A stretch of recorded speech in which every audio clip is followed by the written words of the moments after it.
Salut tout le monde et bienvenue à l'émission. Cette semaine, on parle de la valeur des propriétés qui est en hausse. Restez avec nous jusqu'à la fin, vous ne voulez pas manquer ça.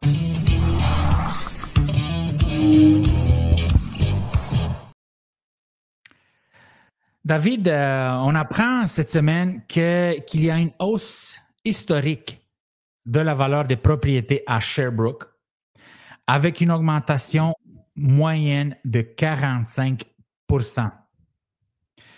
Cette tendance est attribuée à la forte demande immobilière, bien sûr, là, c'est partout au Québec, alimentée aussi par l'intérêt des acheteurs venant de l'extérieur de la ville de Sherbrooke, notamment de Montréal, Laval.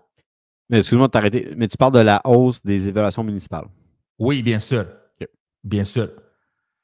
Donc, en parallèle, la disponibilité limitée des terrains à Sherbrooke exacerbe aussi cette montée des prix. Et cette augmentation a des répercussions importantes sur le marché local, on s'en doute, là, touchant aussi bien les acheteurs que les propriétaires actuels. Et ma question, David, est-ce que tu crois que l'augmentation historique énorme de 45% de la valeur municipale des propriétés à Sherbrooke, est-ce que tu crois que ça s'en vient aussi par chez nous, à l'entour de l'île de Montréal? Oui. Mais OK, on peut arrêter that's it, c'est fini. Ah, c'est ça, that's it, parce que c'est fini. Non, mais depuis la COVID, là, les villes, ils ne font pas nécessairement des mises à jour là, à chaque année. Ils ne font pas une réévaluation du rôle des maisons ou de l'immobilier à chaque année. Il y a une reconduction d'une année à l'autre. Mais là, c'est parce que les prix ont tellement augmenté, fait qu'il faut ajuster les valeurs. Il faut ajuster l'évaluation municipale parce que c'est ça qui sert c'est l'outil d'évaluation de calcul pour le montant des taxes municipales. Exact. Fait que, il faut que ça représente quand même la réalité. Puis c'est pour ça souvent les maisons se vendent en haut d'évaluation municipale. C'est parce que la dernière évaluation en date de longtemps. Puis ils n'ont pas refait leur mise à jour partout. T'sais.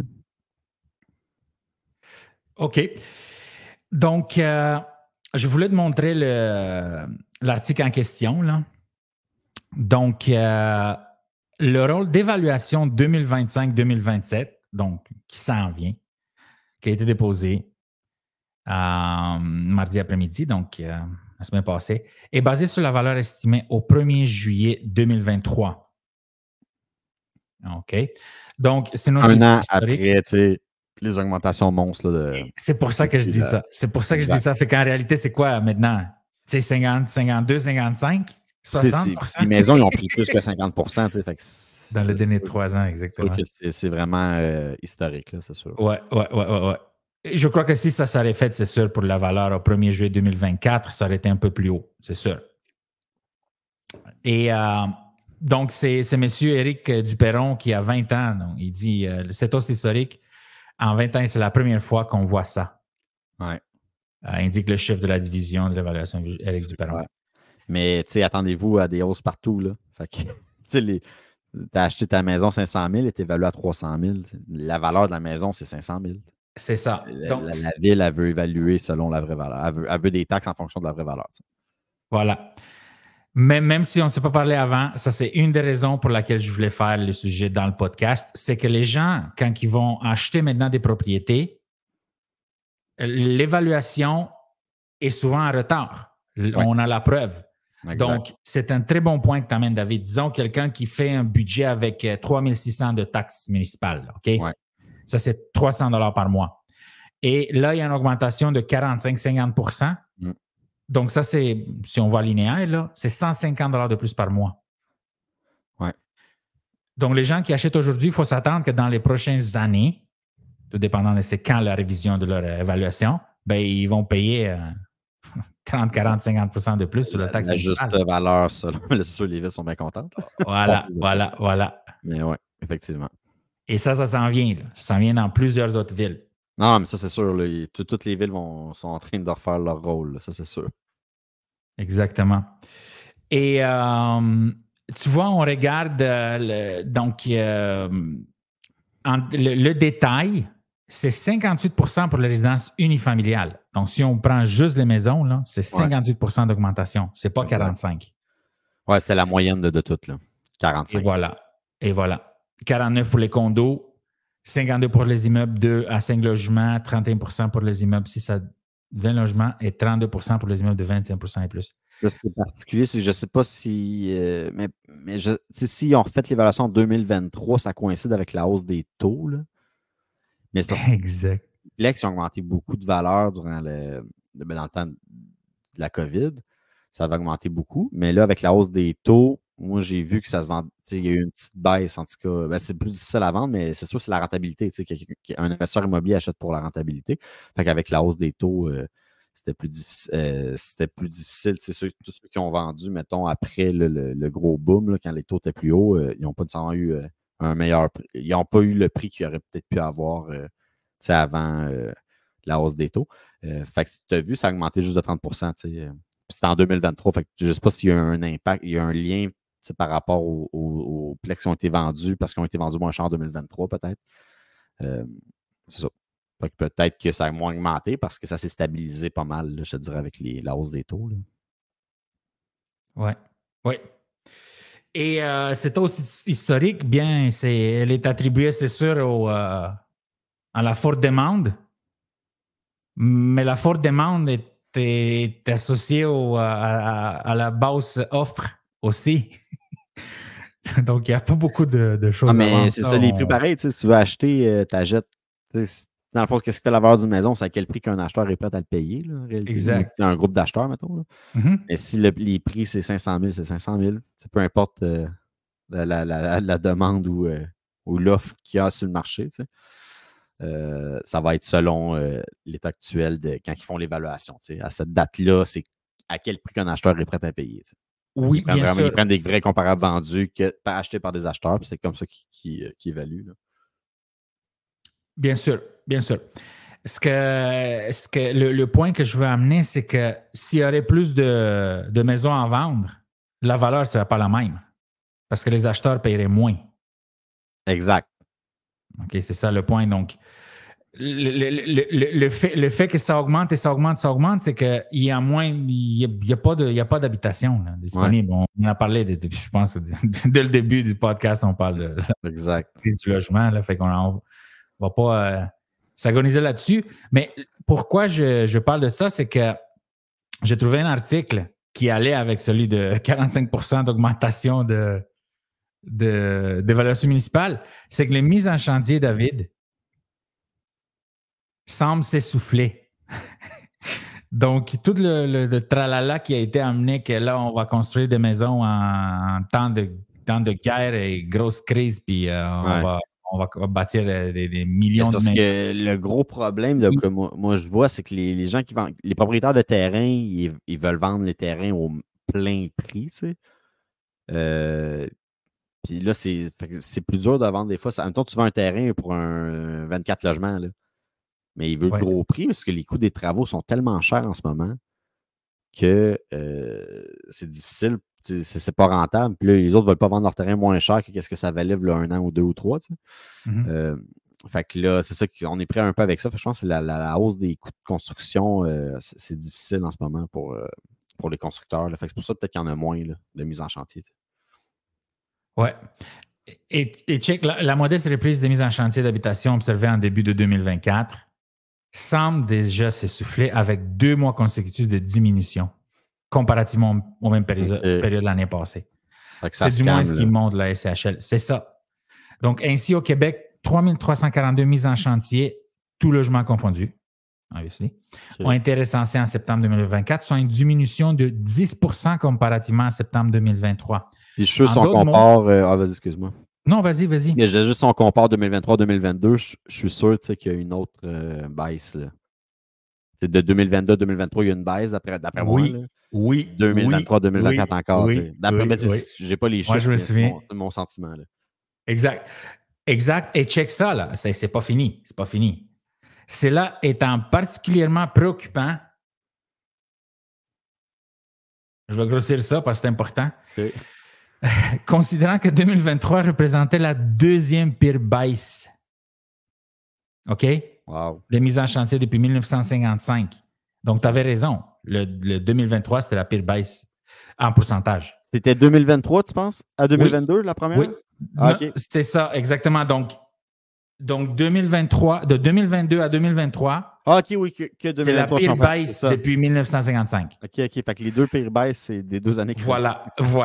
OK. Mais là, c'est ça. C'est C'est ça la le hausse point. des taux plus les frais de construction. OK, je comprends.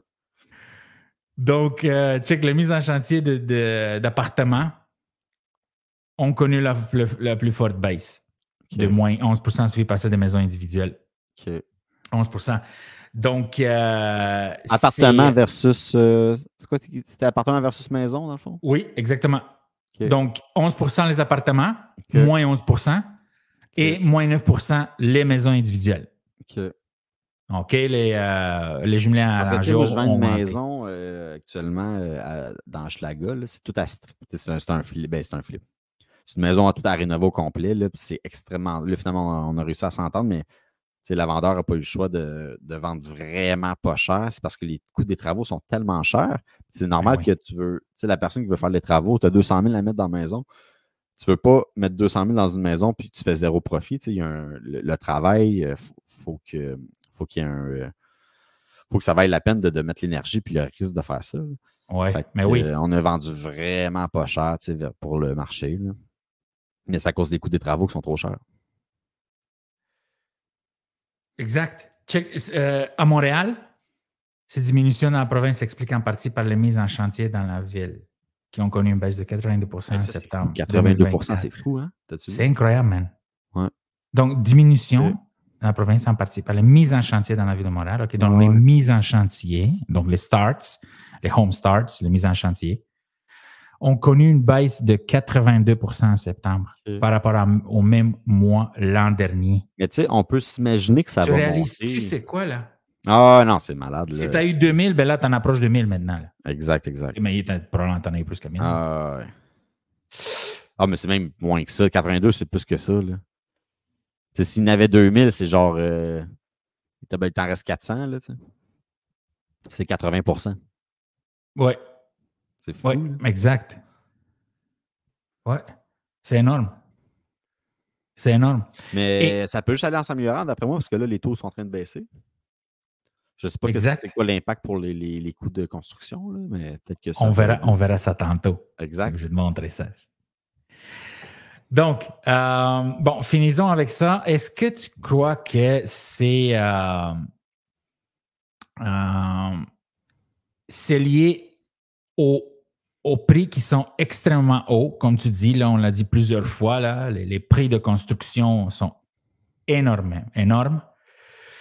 Il y a aussi le coût des permis que la ville doit octroyer, qui ont augmenté de façon extraordinaire. Il y a un exemple qui me disait, je me souviens plus c'est quoi le montant, mais c'était comme pour chaque arbre que tu voulais couper. Là, tu sais, peut-être les écologistes vont être tristes, là, mais mettons, tu arrives à une maison, puis faut que tu défriches, puis souvent, ils vont replanter, mais c'est parce qu'il faut que tu fasses une belle cour. Ça coûte mettons, tu as 10 arbres à couper parce que c'est comme des mauvaises herbes qui ont donné des arbres, des fois. Là. Mais ça coûtait comme... c'était plus que 100$ par arbre, là, tu sais. Fait que ça coûtait comme une coupe de 1000 couper, mettons, refaire ta cour, là. Fait que c'est juste le permis des arbres, là. Fait que j'imagine pas le permis du reste, là. Yeah. C'est ça, ben oui, effectivement, les coûts des permis, ça a un gros impact. Mais tu sais, c'est pas que ça, mais d'après moi, c'est vraiment le coût de construction plus les taux d'intérêt, tu sais.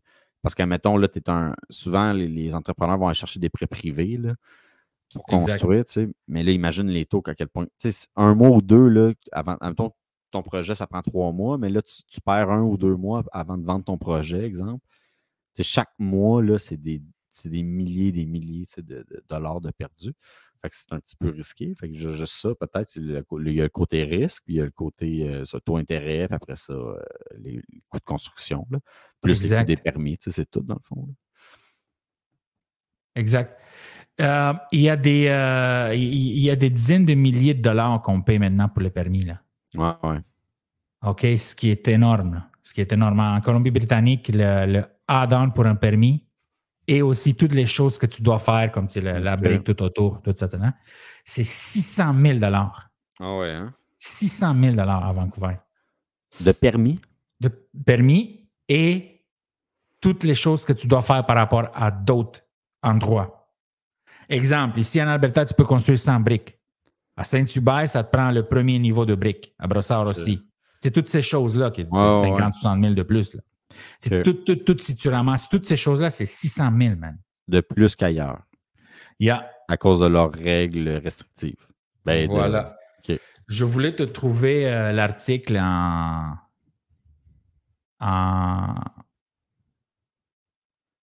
anglais. Je l'ai trouvé la dernière fois, mais là, je ne le trouve plus. C'est pas grave, c'est pas grave. Donc, ce que je voulais te poser la question, donc, on a parlé des permis, on a parlé le coût de construction, mais je veux regarder avec toi je ne sais pas si tu connais M. Huot, Stéphane Huot. Je ne le connais pas personnellement. J'ai pas tant suivi ce dossier-là, sincèrement, là, mais vas-y, je t'écoute.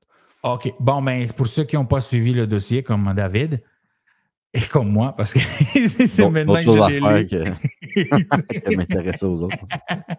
C'est le jeu. Exact. Donc, Stéphane Huot visé par une première poursuite civile. Donc, moi non plus, je n'ai pas suivi là, à la lettre. Okay. Mais check, estimant d'avoir été victime de manœuvres frauduleuses et de fausses représentations, un investisseur poursuit Huot et une quinzaine de ses collaborateurs. Okay. J'ai lu d'autres articles, c'est plusieurs qui poursuivent la compagnie, puis d'autres. Puis je ne veux pas rentrer dans les détails parce que ce n'est pas ça le but, là. Mais le but de ça, c'est que il y a des gens qui pensent que ça a été un stratagème frauduleux, OK? Qui qualifie ce stratagème de frauduleux. Et ça, c'est peut-être une des choses, c'est pas juste dans ce cas-là, mais en général, toutes des frais, puis des assurances, puis toutes des choses qu'on fait pour pas qu'il y ait des situations comme ça qui arrivent, font que les prix augmentent. Les prix de tout. Et aussi, donc, automatiquement, les prix pour bâtir des choses ou pour acheter les terrains, livrer les permis et tout ça, ça augmente. Bien oui, mais c'est sûr, moi, mon frère est en train de s'acheter un terrain pour se construire. Mais le terrain, c'est 100 000. Il n'y a plus de terrain en bas de 100 000. Un bon terrain, mettons. Puis on était à 45 000 de Montréal. C'est à Sainte-Sophie. Là. Fait que si tu veux un bon terrain dans du nord de Montréal, c'est que c'est 100 000. Pour une maison unifamiliale, c'est rendu ça la réalité. Là. Exact. Puis il n'y en a pas de temps. Là. Souvent, il y en a qui veulent 150 000, ils veulent les gros prix. Là. Oui, et là, ce qui arrive aussi, c'est que sa maison a été vendue à moitié prix. Oui, c'est ça. Mais là, tu me demandais pourquoi. Vas-y, je te laisse continuer. Là, mais... C'est ça.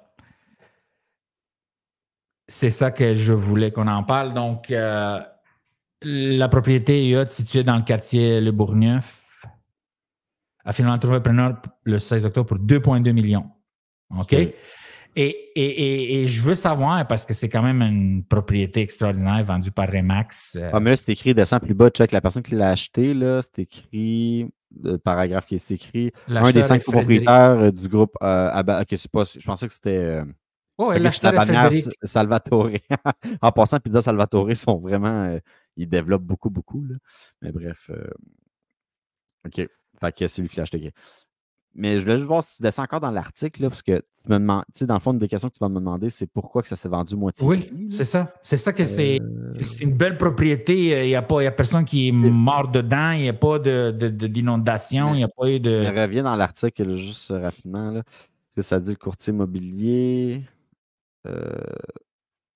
Parce que là, il faut savoir que si c'est lui personnellement qui l'a vendu, mais là, peut-être qu'il fallait qu'il récupère son argent, puis il y avait de l'argent. Fait que peut-être il y a deux façons. Si ça n'a pas été repris par mais je pense pas, là, par un syndic de faillite, mettons. Parce que des fois, le syndic de faillite, lui, il va avoir des comptes à rendre aux créanciers. Là. Mais son but, c'est de vendre. Si tout le monde est d'accord, des fois, ils peuvent vendre vraiment pas cher parce que ça va payer des dettes et tout. Là. Mais là, ça se peut que ça. Mais si j'ai pas été voir le registre foncier, là, j'aurais pu moi non plus. J'aurais pu aller voir. Là, Ouais. mais c'est pas dramatique. Là. Mais c'est juste pour dire que. Pourquoi ça s'est vendu pas cher? Mais là, si c'est lui personnellement qui l'a vendu, peut-être qu'il fallait qu'il le vende au plus sacrant. Puis là, le problème, c'est que les maisons à 2 millions, là, ça coûte cher en tabarnouche. Là, juste en taxes de bienvenue. Là, mais oui. Mettons une maison à 1 million, là, c'est mettons 1 million 200 000, c'est genre 30 000, 35 000 de taxes de bienvenue, là, dépendamment des villes. Fait qu'il y a ça, mais après ça, les taux hypothécaires. En ce moment, les maisons d'1 million, c'est plus difficile. C'est un marché plus restreint. Fait que peut-être qu'il était incapable de vendre, il fallait absolument qu'il récupère un certain montant. Là. Mais une maison à 2 millions, oublie ça, tu n'as quasiment pas d'acheteurs. Fait que si tu veux vendre vite, tu n'as comme pas le choix. Là. Fait que ça a été sûrement une belle acquisition. C'est une belle acquisition de la part de Pizza Salvatore. Exactement. Il y a de la pizza qui va se faire aller dans cette maison-là. Là. Il va tourner sa pâte là, ou quelque chose dans le genre. Yeah, exactement. Tu penses qu'il va tourner bien de la pâte dans la maison, Dragos? Yeah. Peut-être qu'il va faire ça. Là. J'ai trouvé ce que je te disais par rapport à Vancouver, donc taken from a Twitter post, qui est celui-là. Okay. Mais j'avais l'article aussi. C'est juste que ça explique. Tu vois, cost donc c'est 600 000 $. Wow, okay, Accounting for the higher end specs, the feature we do as standard today with bump, all in cost of design, permits and construction. Okay. It's $600,000. Only the permit fee, pour que tu aies le droit de bâtir, c'est 40 000 $. Mais là, il parle du design. Ça, je pense que 600 000, je pense que c'est avant la construction, moi, je pense. Ça se peut-tu? Oui. Non, c'est que tu as même pas construit, là. Tu as le coût du terrain, puis tu as le coût de bâtir la maison. Oui, mais c'est parce que là, il faut que ça fasse affaire avec un ingénieur. Oui, non, mais à part ça, à part le terrain, le paysagement et la maison, tu rajoutes 600 000. Okay, mais tu n'as pas posé une brique, là. Tu payes 600 000. Puis, exact, tu n'as pas encore posé des briques. C'est les frais d'architecte, parce que là, c'est vraiment compliqué sûrement de soumettre des... Voilà. Là, il faut que tu fasses un paquet d'affaires. Puis là, après, c'est les plans d'ingénieurs. En tout cas, c'est fou. Ça, c'est tout moi, Toronto Real Estate, je les connais, là. Ils montent de bons articles. Okay. 2 months ago. C'est malade. Donc, par rapport à 2010, donc en 15 ans, c'est quand même énorme, là. Okay. On part 15 ans, là. Mais de 220 000 en 2010, ça serait comme 300 000 aujourd'hui. On ne rentrait pas dans les détails, là. En 2010, c'était 220 000 de différence. Wow. Parce qu'il faut que tu mettes probablement des windows and door higher spec. Tu comprends ce que je veux dire, là? Pas des petites fenêtres, là. À 10 000, là, probablement que sont juste les fenêtres, peut-être. Non, mais dans 100 000, ça comprend les coûts de construction, là. Non, pas. Donc, ce que tu dois mettre de plus, David. Non, je comprends, mais en termes de qualité de construction. En termes de qualité de construction, okay, exactement. Mais ça comprend quand même certains coûts de construction, là. Que, mettons, la fenêtre, elle coûte plus cher parce qu'ils veulent telle fenêtre. Oui. OK, c'est ça. Oui. Okay. Donc, tu prends une maison normale. C'est ça, un petit peu intense, non? Oui, exactement. Tu prends une maison normale, ça coûte, on va dire, 500 000. OK? Ouais. Mais on va vous dire plus d'1 million, là, si on bâtit. Donc, ben là... pour que ça soit plus réaliste. La maison, c'est 1 million. OK. Mais là, c'est 1,6 million à Vancouver, même maison. Voilà. C'est ça mon point. Je comprends. C'est 1,6 à Vancouver. C'est tout. Okay. Si le terrain, à Saskatchewan, il est 100 000, puis à Vancouver, c'est 2 millions, c'est 2 millions de plus. OK. Wow. C'est énorme là, ce qui se passe là en ce moment. OK. Et bon, donc, lui, ce qu'il croit, on revient à nos moutons, ce qui explique le long délai avant de vendre. Et le fait que le prix de vente n'était pas réaliste. C'est coupé à moitié, ça a pris des années, là. Ah, mais c'est un classique, ça, entrepreneur. Ouais. Je peux-tu en faire des promoteurs qui veulent tout le temps avoir un prix de fou? Ben, ça ne reflète pas tout le monde. J'ai fait affaire avec des promoteurs qui étaient ultra réalistes, là, tu sais. Ouais. J'ai fait affaire avec d'autres promoteurs qui demandaient... J'ai eu une maison à m'amener pendant 3 ans, mais tu sais, je disais à chaque... Elle était trop chère. Il a fini par la vendre plus cher que le prix que j'avais affiché, mais c'est parce qu'il y a eu des hausses incroyables durant la COVID. Là, il était chanceux. Mais effectivement, ouais. Fait que le prix était, en partant, il n'a pas vendu moitié moins cher que juste la valeur marchande. C'est ça qu'il faut comprendre. Exact. Il y a eu moitié on a une partie de notre réponse. On a une partie de notre réponse. Exact. La prochaine fois, je ne te le demanderai pas, je vais répondre moi-même. C'est correct. Tu me laissais languer, c'est bon. Je patinais. David, est-ce que tu as une anecdote pour nous ou après l'autre oui, sujet? j'ai une méchante anecdote. Semaine passée, je ne dirais pas où, quelle municipalité, je ne veux pas, c'est confidentiel. Je représentais un client qui a loué, c'est un franchisé. Fait qu'un franchisé, c'est quoi? C'est, exemple, un franchiseur, exemple, McDonald's, là, tu vas te partir une franchise, mais tu peux payer la franchise, puis tu vas devenir un franchisé pour te partir à McDonald's. Mais ce n'est pas un corporatif. Ça veut dire que ce n'est pas un McDonald's qui appartient à McDonald's. C'est un McDonald's, exemple, qui appartient à une tierce personne. Fait que ce franchisé-là, lui, il veut se partir une franchise qui n'est pas McDonald's. Mais c'est une franchise quand même assez connue. Il y en a quelques-uns. C'est pas une grosse franchise, là, mais c'est une petite franchise. Il y en a quelques-uns. Puis l'année passée, j'ai trouvé un local. Il passe son restaurant. Le gars, super de beau projet. Honnêtement, tu sais, c'était vraiment un beau projet. C'était vraiment rentable, tu sais, selon ses... La Belle et la Bœuf? Non. Non, je ne peux pas dire c'est quoi. OK. Mais c'est pas La Belle et la Bœuf. Mais je pense que La Belle et la Bœuf, je pense là, que c'est du corporatif. Il n'y a pas de franchisé, je pense. Mais ça. Peut-être que je me trompe, là, mais bref, fait que cette personne-là, ses prévisions semblaient vraiment bonnes. C'est juste que là, il m'appelle la semaine passée ou là, 3-4 jours, puis là, il me dit David, ça n'a aucun bon sens. Il dit les taxes ont augmenté de 20 taxes municipales. Mais c'est parce que ce qu'il faut comprendre dans les baux commerciaux, là, souvent, quand c'est un bail net, là, quand c'est un bail net qu'on appelle, c'est que tous les frais d'exploitation de l'immeuble sont à part du loyer de base, puis c'est ajustable à chaque année. Fait qu'il y a un mécanisme dans le bail, puis ça c'est très fréquent, là, tu sais. C'est pas un bail brut, là, que tout est inclus, puis qu'il y a une augmentation qui est préétablie, puis que ça ne peut pas déroger de cette augmentation-là. C'est vrai, peu importe le prix de l'augmentation des frais d'exploitation. Mais lui, c'est très commun de faire ça. Le propriétaire, il demandait ça. Puis finalement, fait que ça veut dire que lui, ce locataire-là, il faut qu'il assume une augmentation de 20 Mais là, c'est parce que la première année, il arrive quasiment kiff-kiff, puis il y a des pertes, puis c'est difficile. Il prévoit quand même une augmentation de l'achalandage. Ça va bien ses affaires. Là, pour son genre de franchise, ça laisse pas bien. Mais là, il me dit parce que ça vient de bouffer tous mes profits de la deuxième année. Surtout qu'il a loué vraiment un gros espace. Là. Fait que là, en tout cas, il va essayer de s'asseoir avec le propriétaire, mais théoriquement, le propriétaire, il pourrait nous dire non, il faut que tu honores ton bail, qui ne serait pas nécessairement à son avantage à 100% parce que tu veux quand même des locataires en santé. Là. En tout cas, j'espère qu'il va réussir à avoir un terrain d'entente avec le propriétaire. Mais tu sais, j'aurais dû prévoir. Mais c'est parce que j'ai jamais vu ça, moi, une augmentation des taxes autant. Là. J'aurais dû prévoir un mécanisme peut-être c'est que le maximum soit 8 ou 10 d'augmentation. Exact, mais tu sais, il n'aurait sûrement pas accepté. Parce qu'au commercial, c'est ça la norme. C'est ça la norme. Il dit, on loue un autre. Mais peut-être qu'on aurait pu essayer de négocier un maximum d'augmentation pour ces frais-là.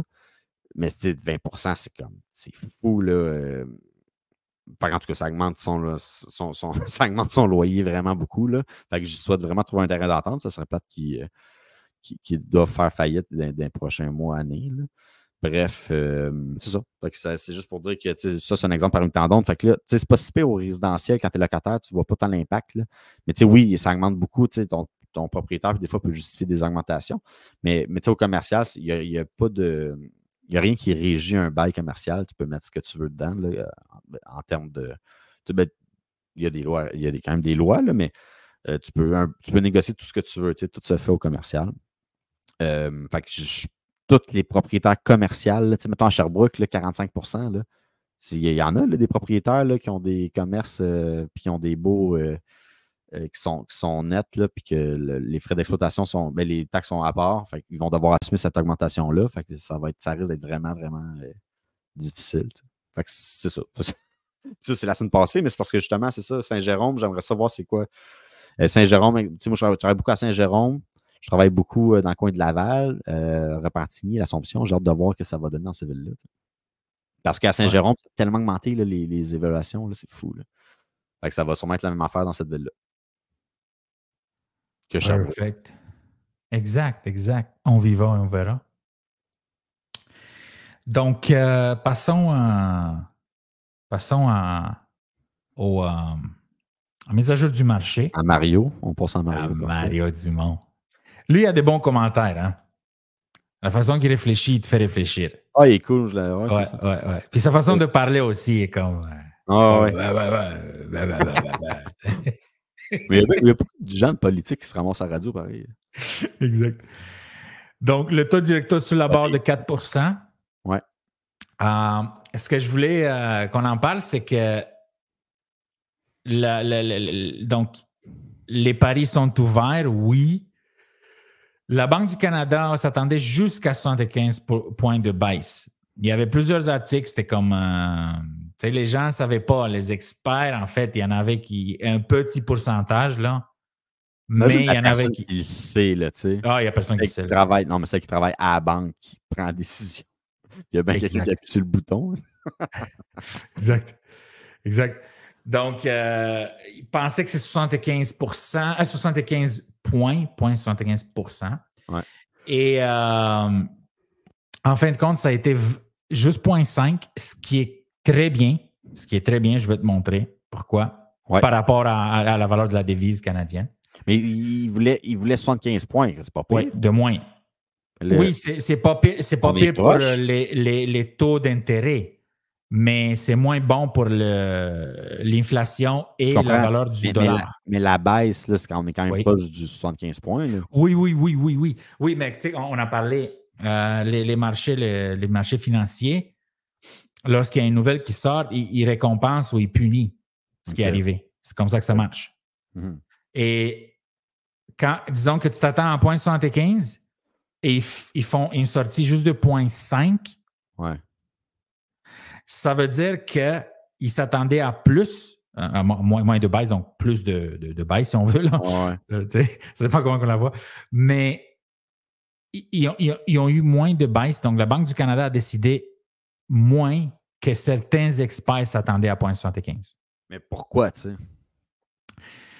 Donc, personne qui va le savoir et personne qui le sait. Là, okay? Tu peux regarder sur YouTube. Donc, aujourd'hui, moi, j'ai regardé un peu la conférence de presse. Était à 2h30. Et c'était, c'est comme il parle, il faut que ça soit bien calme, il ne faut pas qu'il y ait des mouvements, des yeux trop vite, ou qui claquent des doigts ou quelque chose. Il est tout analysé là, voir qu'est-ce qui se passe, est-ce qu'il s'en va, est-ce qu'il va baisser une autre fois. C'est ça que les gens tentent de lire, puis c'est comme ça que les marchés financiers fonctionnent, pour prévoir. Bon, donc là, le 0,5, c'est moins de baisse que ce que certains experts s'attendaient. Ouais, exact. Qu'est-ce que ça veut dire? C'est que lorsque c'est une bonne nouvelle, si on veut, je vais appeler ça pour Wall Street, OK? Donc, pour les services financiers. Le taux d'intérêt du Canada, il n'est pas à Wall Street. Exact. Mais c'est la façon que les choses fonctionnent. Mm-hmm. C'est plus simple de parler d'une seule façon pour comprendre. Si les gens s'entendaient à 0,75, il y a eu juste 1,5 de baisse, c'est-à-dire que l'économie, elle est bonne et qui sont sur le chemin de la réussite, si on veut. Okay? Par rapport au fonctionnement de l'économie, la solidité de l'économie et aussi le taux d'inflation, qui est maintenant à 1,6. Fait que ça va bien, ils veulent encourager l'économie, mais pas trop. Pas trop. Exactement, David. Exactement. C'est ça que ça veut dire. OK? Il s'agit quand même d'une 4e baisse consécutive et la plus importante depuis décembre 2022. Parce que souvent, c'est 0,25. Un petit 0,25, un petit 0,25 par-ci, un petit 0,25 par-là. T'sais. Et maintenant que l'inflation est en bas, autour de la cible de 2%, mais ça sortit à 1,6. OK. Ça, c'est à cause de l'essence. Parce que les prix des aliments, et quand tu vas à l'épicerie, ça continue d'augmenter. Là. OK. Il faut savoir c'est quoi, tout. Là. Bon. La prochaine mise à jour du taux d'intérêt aura lieu le 11 décembre 2024. OK? Maintenant, on va regarder ensemble ce qui se passe dans le calendrier économique, que tout le monde a accès, tradingeconomics.com. Donc, là, la décision est à UTC 5. Je veux le laisser comme ça pour comprendre. Les heures ici, OK? C'est pour ça que, parce que ici, c'est le UTC, OK? Pour voir exactement où ça s'est passé. OK. OK? Donc, lorsque ça a été annoncé, tu vois? Ouais. L'ancienne, le consensus et le forecast et l'actuel, c'était le même. Donc, ils sont en ligne. Right? Ce qui se passe, c'est que le moment, c'est exactement ici, là. Ça, c'est quand ils ont annoncé, la baisse officielle. Exact. Tu vois ici, c'est pour ça que j'ai laissé l'heure exactement PM. UTC, qui est 6 heures de moins. PM, il annonce la baisse au Canada. Il est 6 heures de plus qu'ici. En ce moment, il serait 8h46 UTC, le soir. Mais je fais ça pour que les gens comprennent. Donc, 1h45 UTC. Ça, c'est UTC. De New York, là. Non, UTC, Universal Time, I don't know what this means. OK. Fait que parce que le temps de New York en ce moment, il est 4h46. Exact. Qui est l'heure de où est-ce que je suis, moi. Exact, de l'Est de Montréal aussi. OK. Donc là, on va faire juste le UTC, right? Pour que les gens comprennent. 1h45 UTC. OK? Ouais. Si on fait ça, tu vois? OK. Fait que ça, c'est New York, ça. Voilà. Fait que c'est à 8h45 AM. Voilà. OK. Fait qu'on est en... OK. Fait que l'heure... OK, parfait. OK, c'est juste ça. OK, mais on oublie ça parce que je veux que les gens voient que tu vois exactement où est-ce que ça tombe. Donc là, on laisse UTC parce qu'ici, là, c'est annoncé, je ne peux pas le changer ici. Là. Il annonce la baisse. C'est ça. Donc, à 1h45, UTC annonce la baisse. Qu'est-ce que ça fait arrêter la baisse? C'est ça qu'on veut savoir. Exact. Tu vois où est-ce qu'il est? Oui, mais ça, c'est quoi exactement, ça? Pour que les gens comprennent. C'est le prix. Donc, c'est le US dollar par rapport au dollar canadien.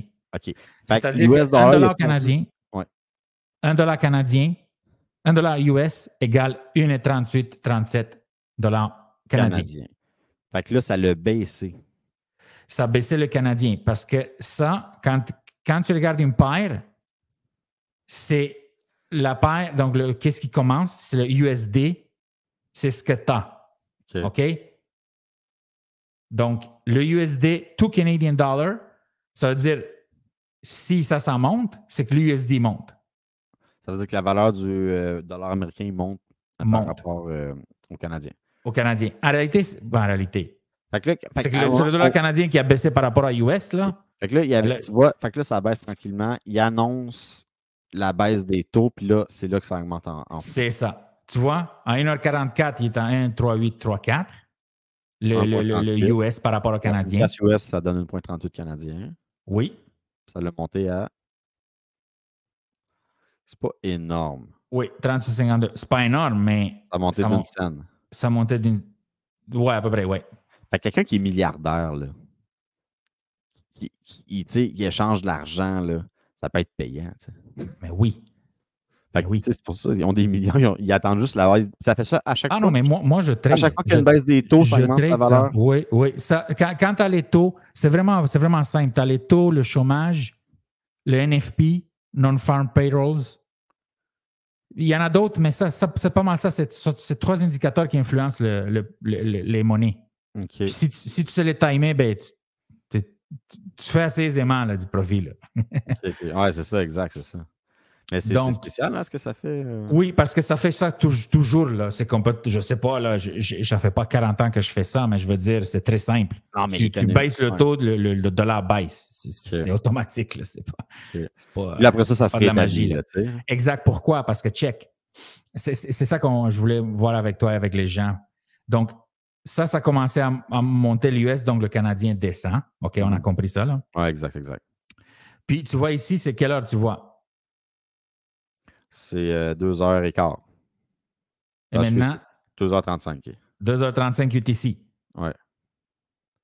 Donc, à 2h30, tu vois, UTC, Ouais. Il y a la conference, la conférence de presse. OK. Puis là, à la conférence de ce qu'il a fait presse, ici, là. ça se met à baisser. Ça se met à baisser. OK. Moi, je l'ai suivi. Donc, ce qu'il disait, c'est qu'il ne va pas avoir d'autres taux comme ça, là, C'est pour ça que de je dis qu'il reste 0,5. calme, le gars qui l'explique, parce que Voilà. ça va influencer le marché. Il va influencer tout de suite. Ça, c'est comme quand Elon Exactement. Musk, mettons, il déclare quelque chose, là, puis là, il influence l'action. Fait que, Là, tu as compris. Il y a certaines personnes dans le monde qui ont cet impact-là. Mais c'est pour ça Voilà. que dans la conférence, il faut qu'il reste neutre, sinon... Ah, si Elon Musk dit Robotaxi, ça va être le taxi du futur, voilà la preuve. Exact. Il tweet une photo. Le prix de Tesla va faire tic, tic, tic, tic, tic. C'est incroyable. Mais c'est pour ça qu'il faut faire attention. C'est pour ça qu'il y a des fois. Mais c'est ça, c'est parce que accusé y a des choses que tu ne peux pas faire. Le marché. Exact. Ouais. Ah, ben spécial, mais c'est bon. Parce que moi, je ne connais pas trop ça, l'économie, là, mais si les gens. C'est ça. C'est pour ça que je veux faire ça. Ouais, parce que c'est un show complet, David, qu'on fait. Immobilier, oui, mais c'est complet par rapport à finance et aider les gens à prendre les bonnes décisions. Donc, c'est ça que je voulais montrer. Là. Quand la conférence de presse ici, les gens sont rendus compte, OK, c'est pas si pire que ça. C'est rien de grave. L'économie ne tombe pas. Là, fait qu'il n'y a rien de grave. Fait que là, ça descend. C'est correct. L'économie canadienne est en train de s'effondrer. Non, c'est ça, exactement. Non, les gens, c'est correct. C'est fou. L'économie, c'est comme une grosse fourmilière. Hein? Même les économistes, les plus experts, c'est difficile de prédire comment que ça va réagir. Parce que c'est ça. Quand tu trades en bourse, tu prends ce que les économistes disent et tu fais exactement le contraire et tu réussis. Ah ouais? Ouais. Okay. Quasiment, tu sais, c'est même pas si que ça. Parce que les économistes, là, et les experts et tout ça, ils ont des positions. Ils sont payés par ces compagnies-là pour produire des rapports. Ouais. Fait que quand tu es payé par ces compagnies-là, tu vas faire des bons rapports. Sinon, ils ne payent plus. Ah ouais. Même si le stock, c'est de la merde. C'est très simple. Ah ben c'était bien intéressant. On le sait. Mais là, c'est bon pour l'immobilier. Je vends un triplex justement à Longueuil. Là. Oui. Il serait temps que je le vende là, avec la baisse des taux. Là. Voilà, c'est ça. Donc, oui, c'est bon. C'est bon pour des choses, c'est moins bon pour d'autres choses. Exact. C'est ça l'importance de ce point-là. Là. Il y a une baisse de taux. On verra ce qui arrive avec vous le saurez au prochain podcast. Voilà, exactement. Donc, moi, j'ai fait pas mal le tour. Ouais, moi aussi, Dragoche, c'était vraiment le fun aujourd'hui. Oui. Alors, on se voit la semaine prochaine avec un autre sujet excitant et on vous remercie beaucoup pour votre écoute et votre soutien. Et on se revoit la semaine prochaine. Ciao. Merci tout le monde. Ciao. Bye.